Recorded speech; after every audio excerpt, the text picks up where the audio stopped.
প্রিয় ভাইরা, গুরুত্বপূর্ণ একটা প্রশ্ন। ইসলামী ব্যাংক বলতে বাংলাদেশে এখন অনেকগুলো ইসলামী ব্যাংক আছে। এই ইসলামী ব্যাংকগুলোতে টাকা রেখে আমরা তার লভ্যাংশ ভোগ করতে পারবো কিনা, এ বিষয়ে ওলামায়ে কেরামের একাধিক মত আছে। কিছু ওলামায়ে কেরামের গবেষণা অন্তে তারা বলেন যে ইসলামী ব্যাংকগুলো আমাদের দেশের পরিসরে কেন্দ্রীয় ব্যাংকের অধীনে থাকতে হয়, দেশের প্রচলিত নিয়মকানুন মেনে চলতে হয়, যার কারণে এবং অনেক ক্ষেত্রে সদিচ্ছার অভাব বা ঘাটতি থাকার কারণে পরিপূর্ণ ইসলামিক না। যেহেতু পরিপূর্ণ ইসলামিক না, অতএব সেখানে টাকা রেখে সেটার লভ্যাংশ খাওয়া জায়েজ হবে না। এটা হলো কিছু আলেমদের মত। এর বিপরীতে অন্য ওলামায়ে কেরাম বলেন যেহেতু আমাদের সমস্ত ইসলামী ব্যাংকগুলোর শরিয়া বোর্ড আছে এবং সে শরিয়া বোর্ডে গ্রহণযোগ্য ওলামায়ে কেরাম বসে আছেন, তাদের দায়িত্ব হলো এটা ইসলামী পদ্ধতিতে চলছে কিনা মনিটরিং করা, পরামর্শ দেওয়া।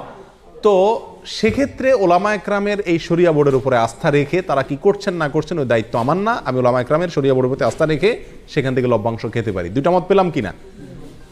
এই দুই মতকে সমন্বয় করে একটা তৃতীয় মত দিই আমি আপনাদের। সেটা হলো ইসলামী ব্যাংকগুলোতে টাকা জমা রাখা এক জিনিস, আর সেখানে বিভিন্ন মেয়াদে কিস্তিতে টাকা রেখে লাভ খাওয়া আরেক জিনিস। ইসলামী ব্যাংকগুলোতে টাকা রাখা শুধু জায়েজই নয়, বরং জরুরি এবং উত্তম, এবং একজন মুমিন হিসেবে আমরা বাধ্য টাকা জমা রাখা যে কোনো ইসলামী ব্যাংকে। কেন? কারণ সুদী ব্যাংকে আমি টাকা জমা রাখলে কেমন যেন তাদেরকে সুদী কারবারে কি করলাম, সহায়তা করলাম। আমার এই টাকাটা পেয়ে তারা সুদে সহায়তা করবে। ইসলামী ব্যাংকগুলো আর কিছু করুক আর না করুক, একটা কাজ তো তারা করবে, সেটা কি?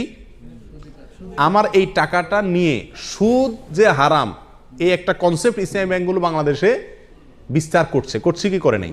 অন্য ব্যাংকগুলোতেও বলে কয়ে ঘুষ দিয়ে ঘোষণা দিয়ে কি দেয়, সুদ দেয়।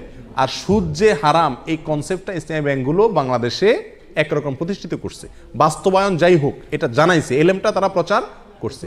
স্বীকৃতি এবং স্লোগান হলো তারা সুদমুক্ত ব্যাংকিং চায়। অতএব তাদের কাছে টাকা রাখা আর সুদী ব্যাংকে টাকা রাখা বেশ কম আছে না নেই?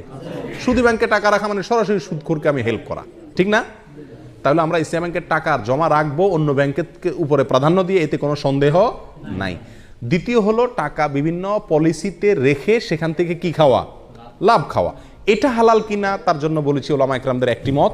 অনেকে বলেছেন যে এটা হালাল, কারণ এখানে শরিয়া বোর্ড আছে, ওনারা দেখছেন, আমার আর ভেতর দেখার দরকার নাই, বাকি দায়িত্ব তাদের, আল্লাহর কাছে তারা সব বিষয়ে তো আমি গভীরে যা দেখার দরকার নাই, জরুরি না। আর সবচেয়ে বড় কথা হলো তারা বলেন মুসলিম হিসাবে আমরা যেরকম মুসলিম, ভেজালও আছে ভালো আছে, ইসলামী ব্যাংকগুলো এরকম দুধের দোয়া না, তাদেরও ভুলও আছে সঠিকও আছে। কিন্তু তারা যেহেতু সুদের বিরুদ্ধে স্লোগান নিয়ে রাস্তা নামছে এবং ওটার বিরুদ্ধে একটা ফ্লো তৈরি করতে চাচ্ছে, অতএব তাদের ওখানে টাকা রেখে হালাল ব্যবসার পলিসিতে টাকা রেখে লাভ খাওয়া মাসে মাসে জায়েজ আছে। এটা হলো আমাদের মত। অন্য ওলামায়ে কেরাম বলেন যে না, পরিপূর্ণভাবে ইসলামীভাবে চলতে পারে না, বাধা আছে, অথবা সদিচ্ছার অনেক ক্ষেত্রে অভাব আছে, এই জন্য না জায়েজ। এক্ষেত্রে আমি বলবো তৃতীয় মতটি, সেটা হলো যদি আপনার বিকল্প কোনো পথ খোলা থাকে তাহলে আপনি এই ব্যাংকে টাকা রেখে লাভ খাওয়ার চাইতে সরাসরি ব্যবসা করুন, সেটা সবচেয়ে নিরাপদ এবং ভালো, সন্দেহ থেকে দূরে থাকলেন।